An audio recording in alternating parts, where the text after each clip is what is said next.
बिस्मिल्लाहिर्रहमानिर्रहीम। अस्सलाम वालेकुम। कैसे हैं आप सब? उम्मीद करती हूँ सब खैरियत से होंगे। आज मैं आपके साथ शेयर करूँगी इमली की चटनी की रेसिपी।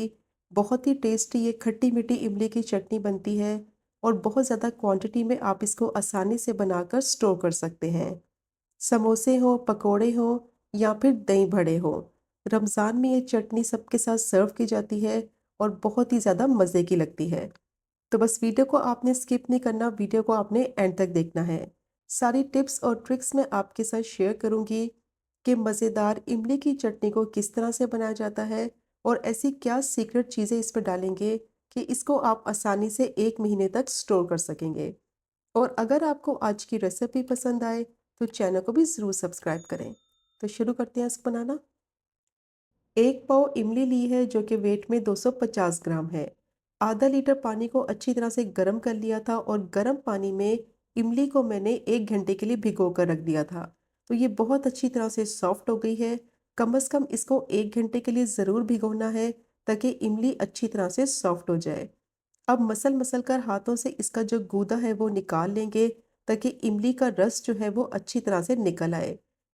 और इमली को जब भी भिगो कर रखें तो गर्म करके पानी फिर इसको भिगोएं। गर्म पानी में भिगोएंगे तो बहुत अच्छी तरह से ये सॉफ्ट होकर मैश हो जाती है और गूदा भी इसका आसानी से निकल आता है। और गर्म पानी में भिगोने की वजह से इमली की चटनी का कलर भी बहुत ही ज़बरदस्त आता है। अब अच्छी तरह से मसल मसल कर मैंने गुठलियों से गूदा निकाल लिया है और कितनी अच्छी तरह से इमली का रस जो है वो निकल गया है।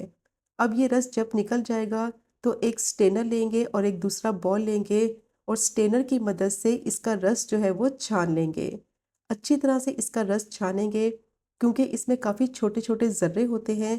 तो इसीलिए स्टेनर की मदद से अच्छी तरह से इसको छान लेंगे ताकि गुठलियाँ इसकी अलग हो जाए और जितना भी गूदा है इसका और जितना भी रस है इमली का वो अलग हो जाए। चम्मच ले लें या फिर स्पैचुला ले लें और इस तरीके से प्रेस करते जाएंगे इमली को ज़ोर ज़ोर से। और जितना भी इसका गूदा है वो निकलता जाएगा, जितना भी इसका रस है वो सारा निकल जाएगा। तो आधी इमली को मैंने छान लिया है। अब जो बाकी की आधी इमली बच गई थी बॉल में, उसको भी स्ट्रेनर में डालेंगे और अच्छी तरह से छान लेंगे। तो बस इस तरीके से स्पैचुला की मदद से प्रेस करते जाएंगे ताकि जितना भी इसका रस है वो निकल आए और जो गुठलियाँ हैं वो स्ट्रेनर में रह जाएं। तो जितना भी इमली का रस था उसको मैंने अच्छी तरह से छान लिया है। अब इसमें डालेंगे आधा कप के करीब पानी और हाथों की मदद से अच्छी तरह से इमली को मसल लेंगे ताकि थोड़ा बहुत जो इसमें रस रह गया है वो ज़ाया ना हो और अच्छी तरह से मसल मसल कर वो रस भी निकाल लेंगे। तो इस तरह इमली ज़ाया भी नहीं होगी और इसका रस भी आसानी से निकल आएगा। और जो आप छलनी इस्तेमाल करें बिल्कुल बारीक सुराख वाली इस्तेमाल करें ताकि जितना भी इमली का कचरा है वो छलनी में ही रह जाए और इमली का पल्प जो है वो साफ सुथरा रहे। तो देखें कितनी अच्छी तरह से इमली को मैंने छान लिया है। इमली का पल्प सारा निकल आया है। अब इसकी कुकिंग स्टार्ट करते हैं। तो उसके लिए मैंने सॉस पैन ले लिया है और जो इमली का पल्प निकाला है उसको सॉस पैन में ऐड करेंगे और साथ ही इसमें डालेंगे पानी। आधा लीटर पानी मैंने पहले इस्तेमाल किया था इमली को भिगोने के लिए और 1.5 गिलास मैंने पानी अभी डाला है। तो टोटल मैंने इसमें 1 लीटर पानी का इस्तेमाल किया है।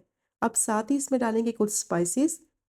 1/4 टीस्पून इसमें नमक ऐड करेंगे और 1/4 टीस्पून इसमें काला नमक डालेंगे। काला नमक का जायका बहुत ही मज़े का आएगा, ये आपने ज़रूर ऐड करना है। हाफ टी स्पून कश्मीरी लाल मिर्च पाउडर और 1 टीस्पून कुटी हुई लाल मिर्च डालेंगे। 1 टीस्पून भुना कुटा हुआ ज़ीरा पाउडर ऐड करेंगे और हाफ टी स्पून इसमें अदरक पाउडर डालेंगे। और अगर आपके पास अदरक का पाउडर नहीं है तो आप इसकी जगह 2 इंच का अदरक का टुकड़ा डाल दें। और अब इसको मीठा करने के लिए इसमें गुड़ का इस्तेमाल करेंगे। गुड़ डालने से इसका बहुत ही मज़े का टेस्ट आएगा। तो 250 ग्राम मैंने इमली ली थी, उसके हिसाब से मैंने 300 ग्राम इसमें गुड़ ऐड किया है। अब अच्छी तरह से इसको मिक्स करेंगे और फ्लेम को मीडियम टू हाई कर देंगे और इसको पकने देंगे ताकि अच्छा सा इसमें बॉयल आ जाए। और कंटिन्यूस इसको मिक्स करेंगे ताकि जो इसमें गुड़ डाला है वो अच्छी तरह से डिज़ोल्व हो जाए और इमली के पल्प में अच्छी तरह से मिक्स हो जाए। और अगर आपके पास गुड़ नहीं है तो इसकी जगह आप चीनी का इस्तेमाल भी कर सकते हैं। 6 से 7 मिनट हो गए थे इसको पकते हुए मीडियम टू हाई फ्लेम पे।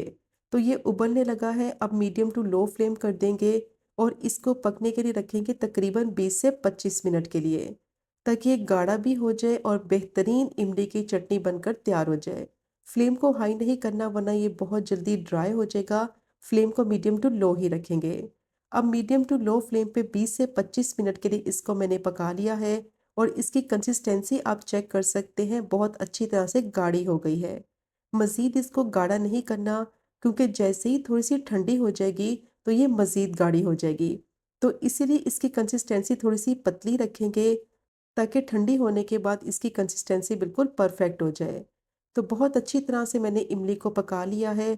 जितनी अच्छी तरह से इसको कुक करेंगे इसकी शेल्फ लाइफ बढ़ेगी और आसानी से आप इसको 1 महीने तक स्टोर कर सकते हैं।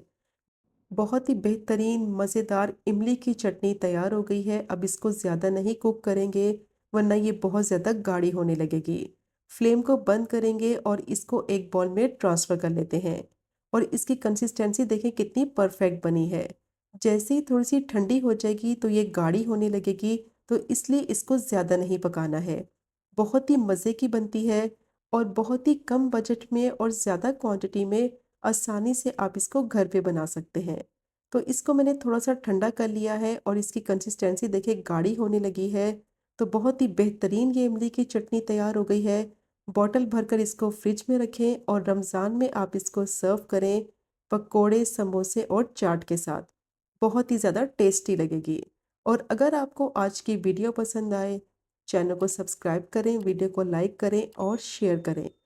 इंशाल्लाह मिलेंगे अगले कुकिंग व्लॉग में फिर एक नए रेसिपी के साथ। तब तक मुझे अपनी ख़ास दुआ में याद रखें। अल्लाह हाफ़िज़।